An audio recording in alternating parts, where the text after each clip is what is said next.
এই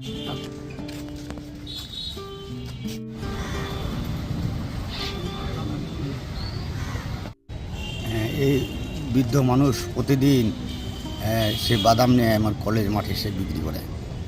লোক, সে খুব ভালো মানুষ। ভূতে মানে ছেলে মেয়ে নাতি ভূতি খাইব, সামনে থাকতে যা কামাই করি তাই খাই।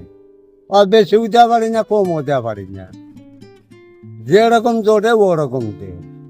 এখনো চাই মানে কি, তাহলে পালি তো নেই।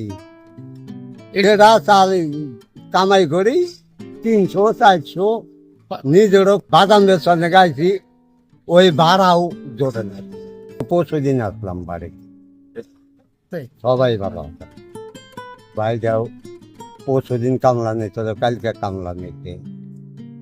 ওদের অবস্থা ভালো, কিন্তু পানি নেই, নদীর পানি নেই, পানিটা বাড়তে হয়নি।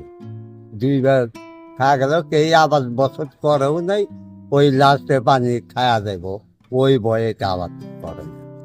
তাও আঙ্গ কিছুটা লাগাই, 1টা 2টা 3টা মেয়ে 2টা ছেলে, 100 পার হবো।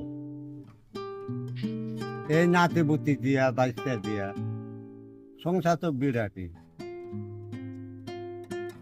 তো ভাইটাই দিয়া 9টা, আমার বাচ্চা যারা আসলে 7 ভাই, 1 ভাই বিয়েতেই মারা গেল। ছোট হইলো আমার বাপ। সব মিলে ইনশাল্লাহ ভালো আছি সবাই।